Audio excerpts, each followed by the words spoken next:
Assalamu alaikum warahmatullahi wabarakatuh.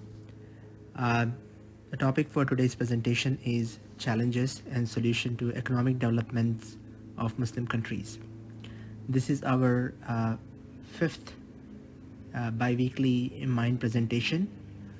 Um, just to remind that please invite other friends who might be interested in these type of topics, and it might be that some people might be interested in some topic and while not in the other ones. So please pick and choose and invite your friends to these bi-weekly meetings. Just to set the stage, mine is all about pursuing liberal science because that is what is needed to understand the current world affairs, and macroeconomics is one of the most important branch of liberal sciences. In fact, it is the most important subject of liberal sciences, uh, macroeconomics and political economy. Then, in my personal opinion, I would place political sciences, which includes domestic governance and international relations. The above two topics will cover the relevant history and non-metaphysical philosophy that is needed to approach the two subjects. And then you have the behavioral sciences and the art of communication. These two branches of liberal sciences are also very important because that helps set the narrative of Muslim world as well as what Islam teaches about the world. So, what is macroeconomics? Macroeconomics is the study of the aggregate economy. It is not the study of individual markets like the markets of bananas or the markets of iPhones, but is the collective study of economy of a country and also the economy of international level. Almost all macroeconomists agree on what the problems are, the problems of inequality, the problems of one nation exploiting another nation, the problem of hegemony, the problem of climate changes. Most of the macroeconomists agree on these problems. As Alfred Marshall says, economists are people with warm hearts and cool mind. This also includes free market activists, free market economists who advocates no government interference and just market forces deciding everything, including Adam Smith, Hume, Ricardo Smith, Friedman, and in modern world, Nomberg. So they all advocate that market economy is the best solution to the society's problem. So most of the macroeconomists agree on what are the problems, but they disagree in solutions. And refuting a theory becomes difficult because you cannot run controlled experiment. I mean, you cannot run an experiment saying that I would place a 10% tax in state A and 13% tax on state B and see which one will perform well. These type of experiments are not possible because a real human being and real human lives are at stake. So, on the whole, welfare is important, but as they say, don't kill the goose that lays golden egg. What I mean by that is that economists say do not kill the growth mechanism because killing that would make everybody poor. So you have to derive a solution in a pragmatic way and not hypothetical, saying that okay, take the money from the rich people and just redistribute among the poor people. So that type of simplified solution might work one time, but they will kill the golden goose, the goose that lays golden egg, as in like it will kill the whole credibility of the economy and future development. So pragmatism is very important. We have to view all the aspects and not just the first thought that comes to our mind. So the topic of the presentation was the economic development, and now in this slide is talking about economic growth and its importance. Why is it? Because economic development is very closely tied to economic growth. You have to grow the economy to a certain level where people's life gets measurably better. And as we'll see, the quality of life and well-being is strongly correlated with the economic growth, which is traditionally measured in GDP per capita. There are other measures too, like real GDP, PPP, and there are other metrics, but it's simple. But it's important to keep the model simple, and as people say, mention Occam's razor, which means that if a thing can be understood in a simplified fashion, we should not add more metrics. So here, what we saw is the GDP. GDP is strongly correlated with various well-being metrics. So I think focusing on GDP is a good first step to start talking about the economic development. Also, one thing we have to notice that the growth in GDP decreases poverty level, but at the same time, it also increases inequalities. Coming to the economic development, is important for transformation of lives. China's 5-decade growth, which took the life of 1.4 billion people from subsistence level to a somewhat better level, where many of the people are above abject poverty level, and enjoying good quality of life. Similarly, India's 3-decade growth is an example of how economic growth can transform into better quality of life. We have to notice that the China's 5-decade growth was self-initiated by Deng Xiaoping when he visited other countries and saw that China is in abject poverty compared to Japan, South Korea, and other nations of the world. And then he made liberalization. He introduced economic liberalization, which basically transformed China into an economic superpower as it stands now. Similarly, in India, since most of the people are from India here, let me mention this, that the liberalization of India was forced by IMF when India ran out of all its foreign currency reserves, and they did not even had money to pay for like a day of oil. At that time, IMF stepped in, granted loan, but at the same time asked for economic liberalization, which was then pursued by Manmohan Singh and PV Narasimha Rao government. And we see India where it is right now. We also have to see that there is a strong correlation between low GDP per capita and associated and its relation with poor health metrics like infant mortality, life expectancy, education, political violence, and other things. So these things are captured graphically in gapminders.com, so where you can basically choose any metrics and any other economic metrics like income level, wealth level, GDP per capita, and see how they fare for that particular well-being matrix. So it's a very important tool that I hope people will explore here. We also have to remember what our famous scholars from Turkey, Bediüzzaman Said Nursi, told about the economic development. He said the enemy to Muslim world are three. The first is the poverty, second is ignorance, and third is conflict. And once we resolve this, inshallah, Muslim countries will emerge as a powerful nation. And when we talk about Muslim countries, there is a spectrum of economies. We have rich countries which have problems of resource curse, which we'll discuss, and then we have underdeveloped countries which suffer from a lot of issues and where we will spend most of our time in discussion. We also have to remember that Muslims have about 19% of the world's population, but they earn only 6% of wealth. And when we take off the petrodollar out of this 6%, then we are left with only about 3%. So it's a very disappointing situation that Muslims work hard, but at the same time they do not earn enough wealth. So this brings us to how growth is achieved. And one of the most popular model is from Robert Solow, for which he got Nobel Prize. And in Solow's model, I'll try to simplify here, the inputs are capital, labor, and machines. And he has three propositions. The first proposition is that these inputs are always a useful addition. I mean, it's not a bad thing to add extra labor because it will not decrease your production.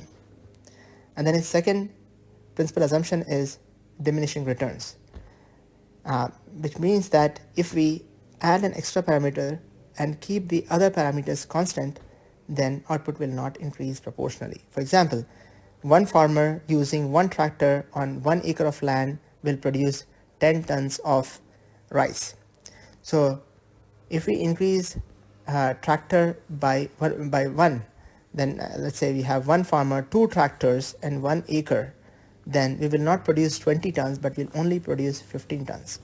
Similarly, if we increase one farmer have 3 tractors and same 1 acre of land, the growth will be only will only contribute 1 extra ton, and so on. So the returns are diminished as we add extra input, but keep all the other inputs constant. And then there is the last principle assumption which he has, which is scaling. That is, if one farmer, 1 tractor, 1 acre produce 1 ton, then 2 farmers, 2 tractors and 2 acres will produce 2 tons. It's a scaling problem. So everybody agrees with this one. So Solow says that every economy reaches a steady state where the rate of capital accumulation is equal to the depreciation in the asset and the population growth. So in this steady state, capital per worker and output per worker stabilize to a value. So each economy settles at a particular place. So the countries which are underdeveloped settle at a lower level steady state where capital per worker, where output per worker is low, whereas an industrialized and well-developed nation has a steady state where output per worker is very high, and these numbers translate, this higher steady state translates into better quality of life. So growth requires pushing steady state to a higher value. There are challenges to this because capital gets depleted. The investment that you get in 1 year might not be the same investment that you get next year. Capital needs replenishment, which is achieved by either high savings or investment from foreign entities.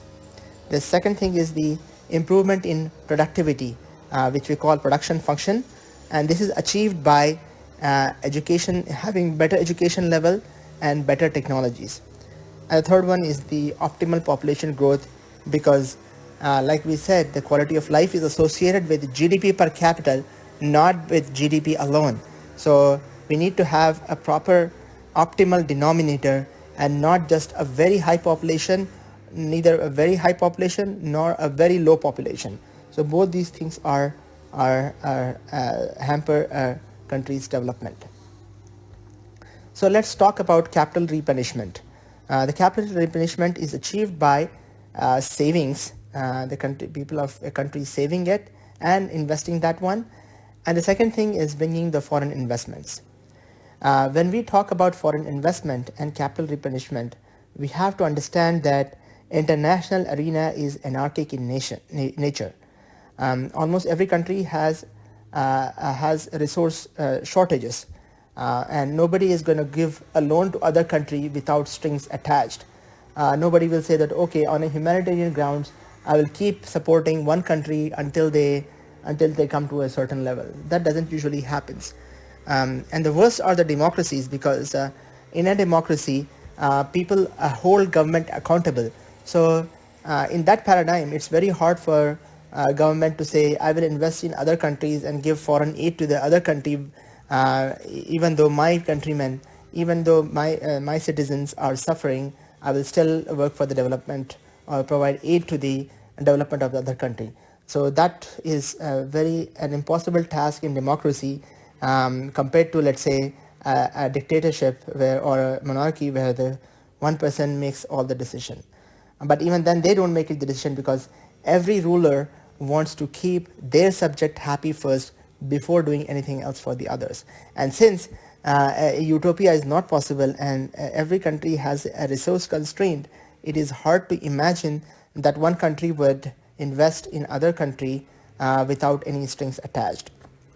So in terms of getting foreign investment and loans, we have international bodies such as IMF and World Bank, which loan money at a very low interest rates, but in a way these loans will impose their view of the world in a way of in a hegemonic fashion. And then you have the private market, which usually doesn't hold a country ransom, but they are usually charging very high interest rates. Um, and in such paradigms, usually there are cases of defaults, and which leads to debt restructuring, and then country not able to pay off the loan. And there's also a term called moral hazard. In moral hazard, what a country does is it keeps on borrowing from people and spending it lavishly, and not caring about fiscal discipline. The prime example is Greece, which keeps on borrowing money from other countries, and most of the socialist groups that come into power basically squander the money, and in corruption as well as in excessive social welfare, which causes the country to default, and then it goes in a cyclic fashion, because debt has to be restructured, and the interest rates rise, and it leads to a lot of problems. And people usually will not lend it at a cheap price to such countries, because what it does is makes those countries are kind of addicted to low interest loans, and always like defaulting and getting by without any repercussions. So that's the moral hazard, because moral hazard says that such things should not happen, and a country should be held accountable for all their fiscal indiscipline. And why do private investors invest in risky countries or countries with high risk? Because they want to chase alpha, because they want to get more money out of their returns, on their returns, for that they have to take risk. And if you go and invest in a stable country like say Switzerland, you'll get a very low interest rate there, but that will not satisfy the investors, private investors. So they go and invest in countries like Greece, or let's say in say any West Sub-Saharan country, which is not doing economically well, because that will allow them to lend the money at a high interest rate. So the point is, international arena is anarchic in nature, and we cannot expect that people will come and give money to any Muslim country which is poor, just for the sake of because they want to be their well-wishers. That thing usually doesn't happen. All the loans are associated with some form of self-interest, and there's no loan without strings attached. The second factor was the productivity, like how much production one worker will do given the resources that they have. And as we see that the productivity of United States has been consistently increasing, as shown in this plot, which shows how much money is produced, how many workers were needed to produce $1 million in revenue. As we can see, from 1990 to 2020, the value has been consistently going down. The growth of effective labor happens through improved education, like people having good college education, and more research and development. So that will improve the quality of labor, and they will be more productive, and which in turn leads to economic development. And the economy after in the modern world is always changing, is always evolving. We have several changes. We had automobiles in the past, then came airplanes, and then came the internet, and then came the social media, and then now it's AI, and then there was like autonomous vehicles and electric vehicles. So there's always an economic leadership from one sector, and which leaves other sectors in ruins, and that is called restructuring of the economy. When the restructuring of economy happens, many people are left without jobs, because the economy has moved towards better means of production, and many of the workers are left without enough skills to cope up with the change in structure of the economy. So the government should provide relearning facilities for keeping its labor productive.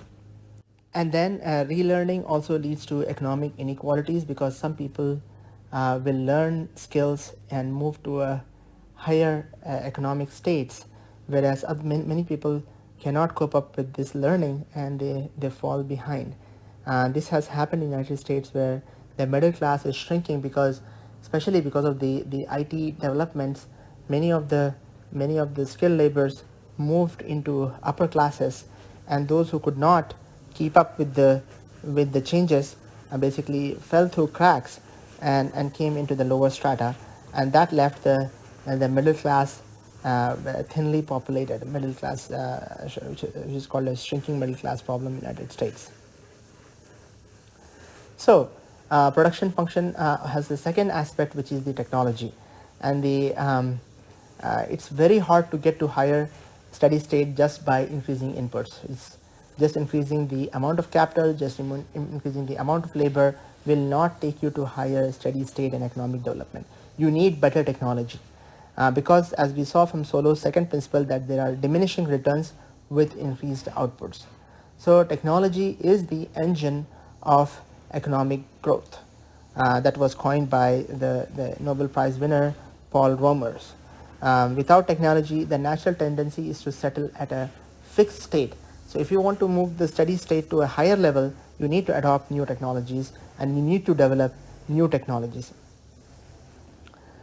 Technologies are the ideas and knowledge that that help people produce more output from a given input, because resources are always constrained. So in order to produce more output from given input, you need to employ better technologies, and it's important to do technological innovations, because ideas are not excludable, like say tractors or grains. I mean, if you buy all the tractors in the market, you will become rich, but the other person will be left without any tractors. It's not like this. Ideas is something which I am using. It does not precludes other people from using it, unless through patents and royalties. We'll discuss that, because the patents and royalties are important to motivate innovators to come up with novel solutions. Without that, there will be no innovations. So rewarding intellectual property is another proposition, because it does imposes a tax on people who have not done innovation, but it will motivate innovators to take more risk and develop new technologies, and that drives the technological cycle, which in turn serves as an engine for economic growth. So there are measures of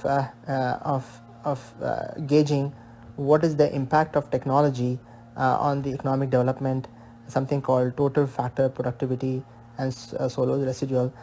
Maybe you can throwing it out for references. You can, if you are interested, you can search for it online and get more information on that.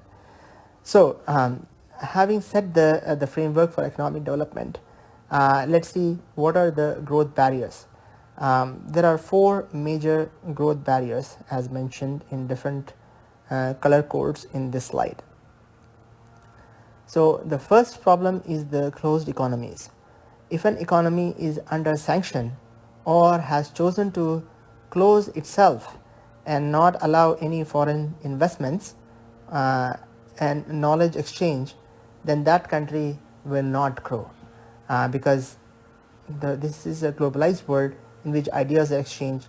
There are a lot of global trades which helps in the prosperity of a nation. So keeping the economy closed or subjecting an economy to sanctions is a way of creating growth barriers for that country. You can see the issues in Iran, Venezuela, and for economies like North Korea, which has chosen to stay in a closed state. And here we also have to see there are 2 types of investments. One is the foreign direct investment, which is when a company from outside comes to a given country and establishes a business, and there is also foreign portfolio investment, in which the company itself doesn't come and starts a new branch in the given country, but instead the banks and the investors from foreign countries invest in a particular country for its development, and at the same time earning returns. Conflicts is the second barrier to economic growth, which is created by human beings themselves, and this has been an issue since time immemorable, where one set of people have a conflict, have a fight with another group of people, which leads to a destruction of infrastructure. This destruction of infrastructure is not just material, but it also impacts the schools, which basically prepare people for the next generation, productive people for the next generation, and that hampers the skill development of the population. The foreign portfolio investment basically goes down, and then foreign direct investment becomes impossible because people will not risk themselves, risk their lives to come and open companies and factories in the country with conflicts. At the same time, it drains away a government's budget because a lot of money now goes to the on the defense side, leaving very little for the improvement of human quality, little for development in infrastructure, giving very little for the scientific development. So the money of the country itself goes in defense budget, leaving a big hole for other places where the government funds can be used.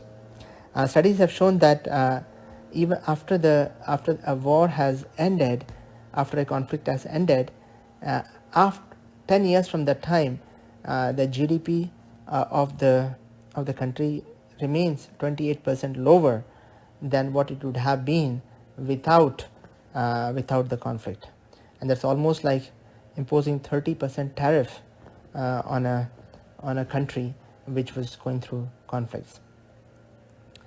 And the next factor for the growth barrier is the geography, and nothing much can be done about it because that's something which is endowed by God. For example, Yemen and Saudi both have deserts without much fertile land, but Saudi's desert has a lot of oil compared to Yemen, which basically gives it economic advantage. Similarly, landlocked countries have a disadvantage because they cannot do free trades compared to countries with deep water ports, like Syria, like Saudi Arabia. So it helps in a country if it has deep water ports instead of landlocked countries. Similarly, if the terrain of the country is too bad, too hilly, like that of Nepal, it doesn't help in infrastructure development. In fact, it causes the country to just become some sort of tourist place without any industries, because simply building roads in that kind of hilly area becomes very difficult. And then you have natural disasters which strike some countries more than others. For example, Bangladesh gets flooded more often than the rest of the world. Similarly, Japan is frequently subjected to earthquakes, which basically is a big burden on a nation when the calamity happens. So geography is something which people cannot do much about, but at the same time they can work on other sides of the growth barriers to circumvent, to take care of the issue imposed by the geography. And then you have the problems of institutions and the policies and rules that it follows, and that's another growth barrier, because if you're not protecting the property rights of people, and if the institutions are corrupt, then the growth doesn't happen. People will not be motivated to work. Foreign investment and foreign direct investment will not happen because people will be scared. The legal institution needs to be very strong to provide justice to people if they are wronged. Similarly, the discrimination should be low, based on ethnicity, religion, and gender. And then, like we discussed, corruption is one big problem, one big barrier to growth, and unfortunately it is very prevalent in Muslim countries. Not more, but still, it's prevalent. It's posing a growth barrier. Then when the foreign aid comes for the development of the country, then aid mismanagement usually happens if the corruption is high, and that becomes a growth barrier again. And the last is the intellectual property theft. That demotivates people from doing any scientific developments, which which in turn leads to lack of technology development. And as we've seen, the technology is one of the engine for economic growth. So these are the four major growth barriers, not necessarily for Muslim countries, but in general. But as you can quickly see, most of the Muslim countries have these growth barriers in one form or the other, whether it be the closed economies due to sanctions, or the conflicts between different group of people in in the country, or you can also have the problem of institution and corruption, which basically it might be present in the form of dictatorship, to a pure mismanagement of resources by few people of the country. Then, of course, there is a problem of geography, which basically affects the economic growth of many countries. So let's quickly discuss the problem of resource curse, because many of the Muslim countries are endowed by natural resources like oil, but they haven't been able to become a superpower, or as a matter of fact, countries like Libya, there has been a civil unrest. So what is the reason? This is studied under research and was proposed as resource curse, or the paradox of plenty, or and this happens when a resource is in overabundance. The first explanation of resource curse comes in the form of Dutch disease, which was first studied in the context of Dutch when the country discovered natural gas and oil in late 1900s. And the problem is that money comes into one sector, because of which that group of people who are employed in that sector becomes rich, and when people become rich, the inflation starts to rise. But at the same time, there is a lack of investment in other sectors, which leads to the fall in employment, fall in investment and production, sales, exports in other sectors. It booms in one sector because of abundance of resources and the money that it is bringing, but on the other hand, all the other sectors fall behind. This leads to a lot of civil unrest, because one group of people become rich and other people are not able to cope up with that.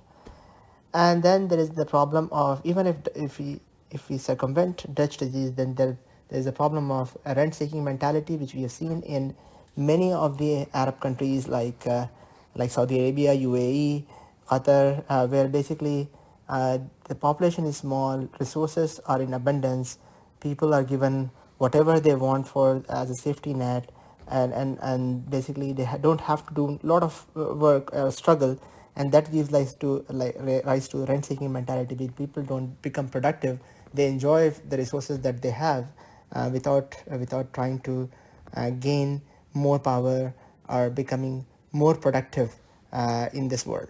And then there's a problem of foreign collusion. Most of the resource owners, which are typically the governments and monarchs, basically collude with foreign powers like the Western powers to preserve their self-interest. And what it does is basically they become a puppet, because the Western nations or the other powerful nation comes in and basically have a lot of say in their country's affairs. This also leads to rise in corruption, because the people who are in power allocate money within their own inner circles, and also leads to government spending, which is not properly monitored, and government starts to make investments without considering the fact that the commodity price might fluctuate, and which might lead to loss in revenue. So those things are overlooked, and the country starts to go on a spending spree.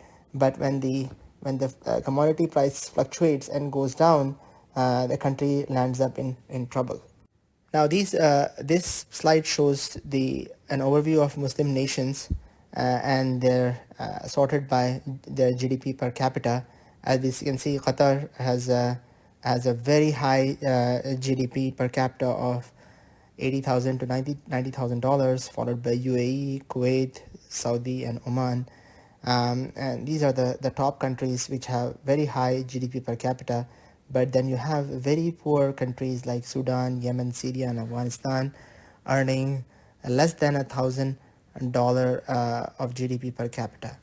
And I try to color code the countries based on the problem that they encounter, based on the conflicts, based on the institution policies and rules, based on the resource curves, and based on closed economies.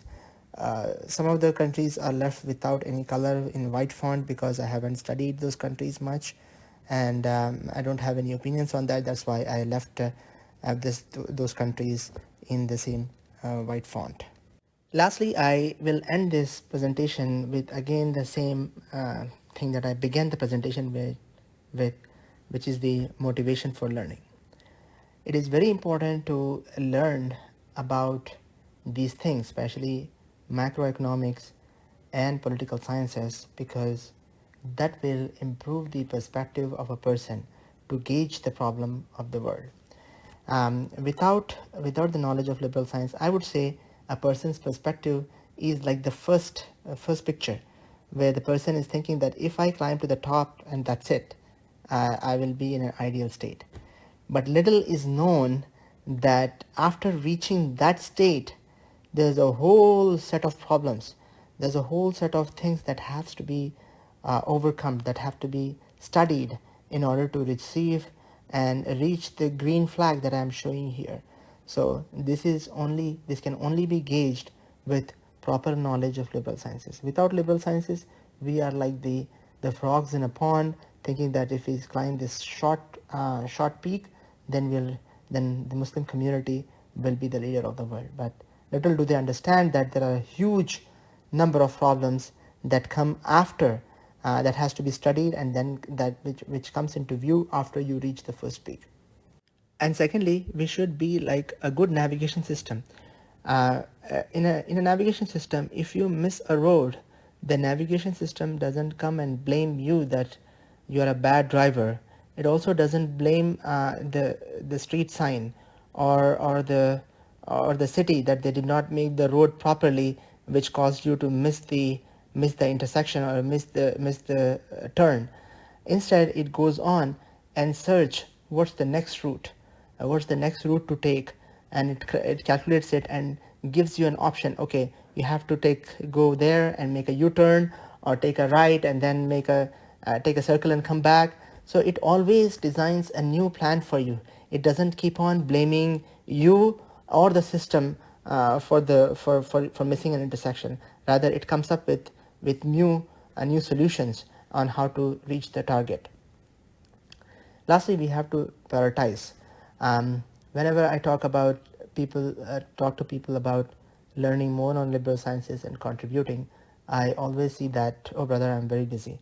From imams to techies, everybody says that I am very busy. But we have to realize that in order for Muslims to become a powerful entity in this world, in order for us to not have another episode of Gaza in next 50 to 60 years, we should take steps now and learn more about liberal sciences and intellectually empower ourselves and understand how the world works and set our expectations correctly, and basically that's how we will reach the state of empowerment. And when we are reading these books, we should develop relationship with authors. Too much criticism is not good. I mean, to start with the book, I started a book called on Capital Manifesto, it is called. The author is very, very laissez-faire type of thinker. And really I was not getting anything from the book. But once I started to see what his perspective is, at least you learn what their perspective is. And that might be an absolutely wrong perspective, but you understand where they are coming from. So I always suggest that when we are reading books, try to develop a relationship with authors, try to understand their perspective, and then we'll gain a lot more than starting with a rejectionist mentality. Because that will make you think that this whole world is manipulative and it's all rigged. So what's the point of learning about these things?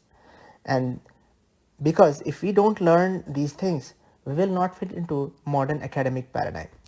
Whether we believe it or not, the academic paradigm of the world is set.